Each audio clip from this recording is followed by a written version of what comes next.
Okay, so we are roughly at that halfway point in the year, and I wanted to go over what I feel are the best albums to have dropped so far. But before I jump in, just a reminder, this video was recorded before July 11th, so I have not heard the Clips album, I've not heard the Raekwon album, I've not heard the Boldy and Craven album, or any of the other highly anticipated releases yet to drop. Just to get that out of the way, in case someone may say, you don't have the Clips album here?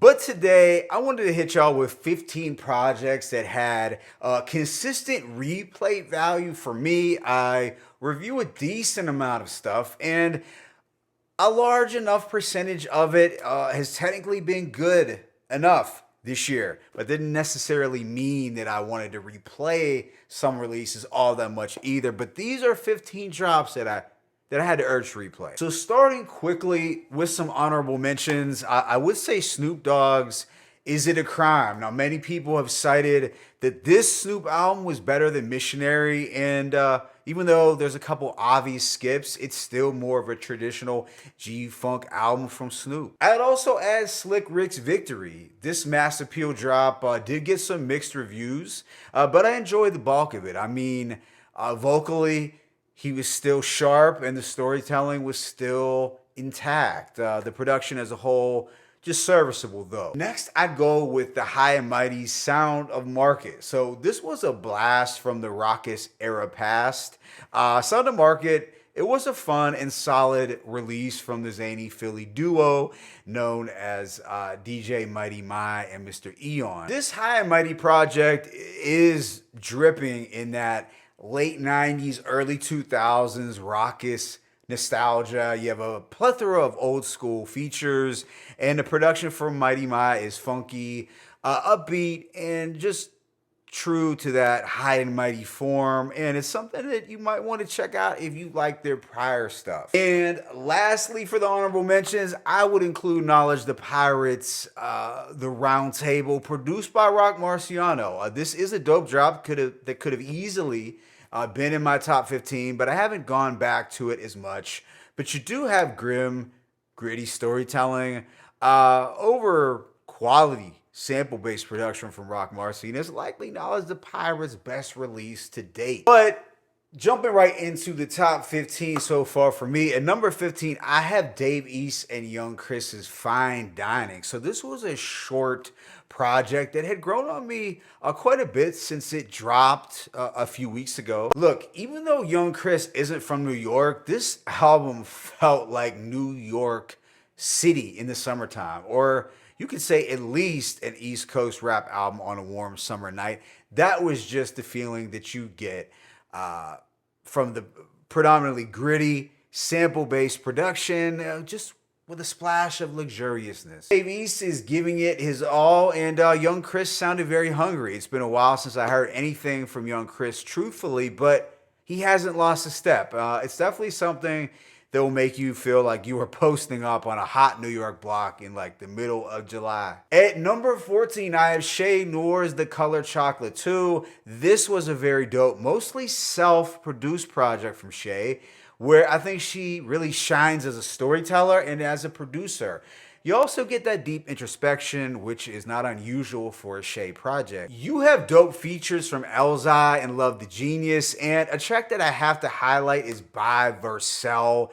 This is one of the best storytelling tracks, hands down, of the year. And on here, she talks about the parallels between the user and the dealer. It is a cautionary tale about the pitfalls of addiction and street life over this gutter Buffalo style beat. Yeah, The Colored Chocolate 2 is a must if you value storytelling and honest reflection from artists. At number 13, I have Bernadette's Price, A Widow's Cry. So this is a debut album from the wife of the late, great Sean Price. And I'd say it's the best boot camp release in quite some time. Sure, it's a solo project, but it ultimately feels like a boot camp compilation, which is a good thing, as you have guest features from Smith & Wesson, Tara Van Poo, Sean P. himself, and Rockness Monster. Bernadette as an MC is capable of holding her own, as she has this old school 80s flow, meets like the grittiness of, I'd say, Remy Ma, but the sound is Brownsville, Brooklyn to the core, and it's ultimately a slept-on project that you should not miss out on if you are a fan of Duck Down. At number 12, I have Nick Grant's I Took It Personal. So Nick Grant is one of the most unsung rap voices from the South.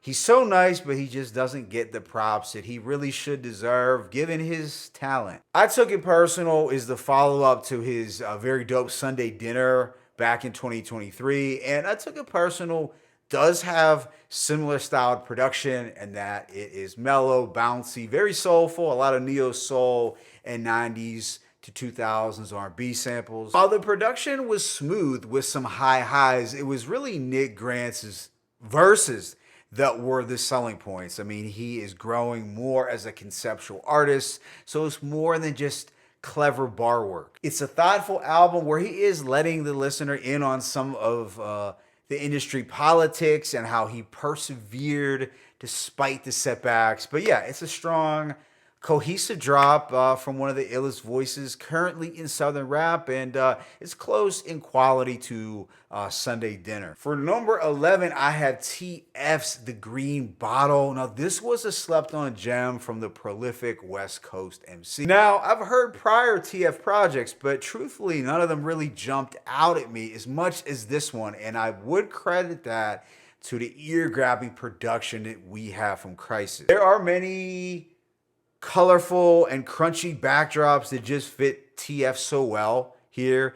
And even it sounded as though TF stepped it up a notch or two lyrically. Yeah, this is a project that really doesn't have any skips, and it's likely the most underrated West Coast album of the year so far. Number 10, I have Wu-Tang's Black Samson, the Bastard Swordsman. So this was a dope Wu-Tang drop that was treated more like a compilation album, but it still felt as close to a Wu-Tang album as we are likely to get these days. Now, the production for Mathematics was very solid from front to back.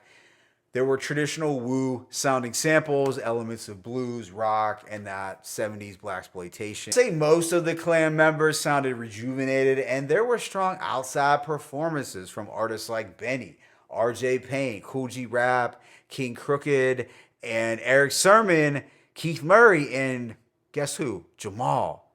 How long has it been since we've heard Jamal? That in itself is crazy. I'd say if you are an official Wu head, you likely weren't too disappointed with this drop. For number 9, I have Luka's A Lost Language Found, produced by Static Selecta. So this was really the first Luka project that I ever really sat with. And I can see why he is viewed as one of the better upcoming MCs from the South. Luka is from South Memphis, even though his style, you could say, is more compatible with East Coast boom bap. But he still lets you know the South has a lot to say. Obviously, Luka, he's a thoughtful MC, but he's also aggressive and he can sound pissed off. But you are still getting knowledge and those conscious bars. Therefore, I could totally see him pairing up with Big Crit on a project together. And on the production tip, I think Static Selecta also showed his range while still staying rooted in jazzy boom bap. The guest features, of course, did their thing, and it's another release that I urge you not to miss out on. For number 8, I have Lloyd Banks' All or Nothing 3, Despite My Mistakes. So lyrically, this was a continuation of Banks just demonstrating why he is one of the nicest. On the lyrical front, he put on another masterclass, attempting to almost outdo his recent Cudi and Halloween Havoc drops. The production had some high highs, but I found it really to be Banks' bars that was the most compelling here, and I can see why this might be the album of the year for some. For number 7, I have Eddie Valero's Gangsta Blues. So Eddie Valero, he's a prolific Memphis artist who I have talked about in my end of the year wrap up, but I never got a chance to formally review his stuff. But he has still become one of my go-to artists in the past year and a half. So with Eddie Valero, you are getting trap content, but I'd say it's more vivid and with more lyrical precision than most trap artists. He's also nice with the storytelling. One of the highlights here is Storytime 2, and it shows Eddie's knack for crafting a detailed narrative. The production here was on point top to bottom. There are a lot of soul and blues samples as well as plush wavy trap beats. You have a dope feature from 8Ball as well as Starlito. Yeah, it's another slept on release from a slept on artist that I think you should like. At number 6, I have Starlito and Don Trip, Step Brothers for Life. Wow, I'm really staying in the South heavy with this list. That's just how it ended up being, though. But this is easily the nicest Southern duo for the modern era. With this project, you were getting a lot of bars of pain, introspection, storytelling. And this is their first return project in a while, even though they have both been grinding heavy on the solo tip. But yeah, a strong comeback album that showcases their chemistry. The production was solid the whole way through with a nice blend of trap, jazz rap, soul, blues, and those good old country rap tunes. But yeah, easily some of the best rapping you will hear out of the state of Tennessee all year. And I have to highlight the track Royal Rumble, where they do a crazy back and forth over multiple wrestling intros for like 6 minutes. And I think it's something that would make the most hardcore Griselda head proud. At number 5, I have Rome Streetz and Conductor Williams' Train Spotting. I'd say if there's one current artist from this generation that it embodies what made the 90s era so great, it is Rome Streetz. This was Rome and Conductor's follow-up to their critically acclaimed Kiss the Ring. Now on Train Spotting, Rome raps like his life depends on it over these warped Conductor soundscapes. There are no misses, just raw, vivid New York raps, and Conductor did vary his production a bit, which I enjoyed.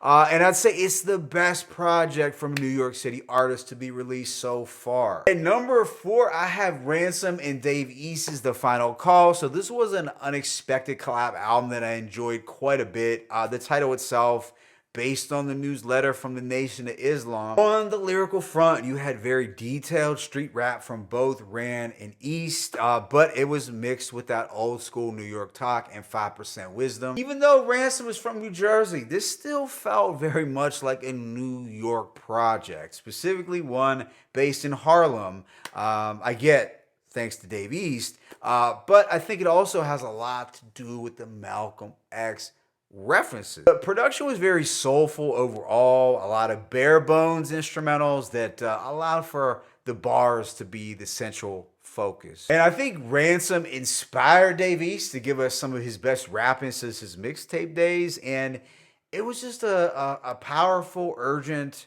project that will make you think of those old New York times. For number 3, I have Boldy James, and it's mainly for the Real Bad Man produced conversational pieces. But the reality also is that given Boldy's MVP worthy performance this year, this spot could also be reserved for his token of appreciation with Truck Strangers, or even Alphabet Highway with V Dawn. Really, any of those 3 projects are worthy enough to share this third spot for me, but if I have to pick, I am going with conversational pieces.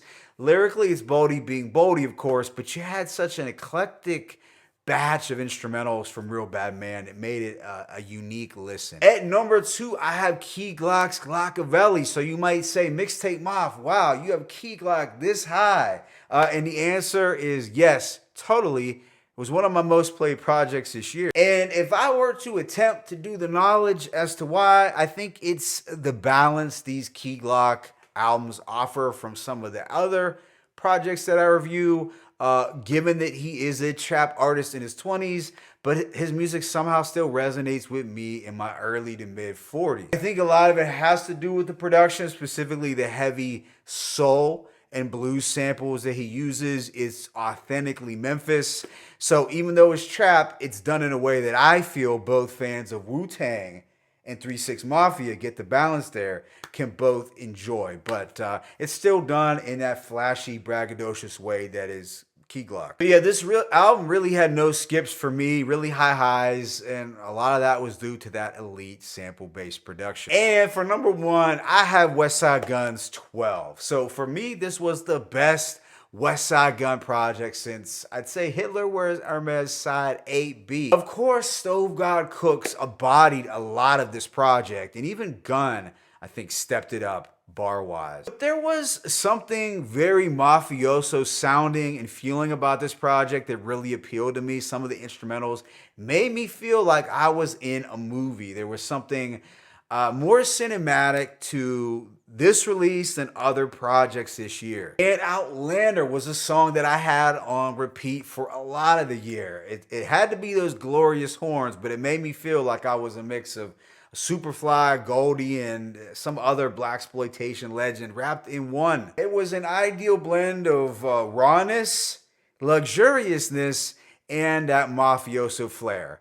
No filler and a longer runtime at 43 minutes for a Gun album, and the end result was the album of the year candidate for me. Sorry guys, I did not get to delve into the Gollywog album from Billy Woods enough to give it a fair rating, but I know that is a highly praised project, but it's not on my list as of now. So at the end of the day, those are 15 albums that I was messing with pretty heavy so far this year. Let me know yours in the comment section. We have a lot to look forward to, allegedly, from Mass Appeal alone. I think the Mass Appeal releases are what seems to be most enticing for me, looking toward the next 6 months. Wish your boy Mixtape Mob. I'm out. One.